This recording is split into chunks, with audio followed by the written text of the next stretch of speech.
จะยิ้มให้ប៉ុន្តែមិនអាចបន្តអារម្មណ៍របស់យើងនៅមានដូចមុនបើគ្នាពេលនេះចង់កុំមកឈឺធ្ងន់ព្រោះដឹងទៅមុនបន្តក៏គ្មានន័យដឹងថាត្រូវឈឺខ្លាំងតែគេចឹងទៅដឹងត្រូវយំរយំពេលគេមិននៅដឹងថាត្រូវក្រំចិនប៉ុន្តែគ្មានផ្លូវ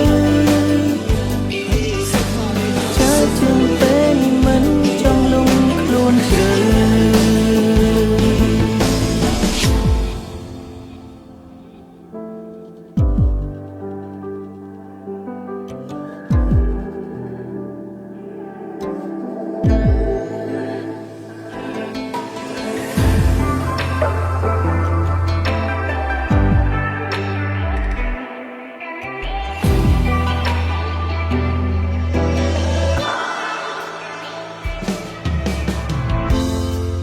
គួរទៀតទេមកភ្លឺចាចិញ្ចោ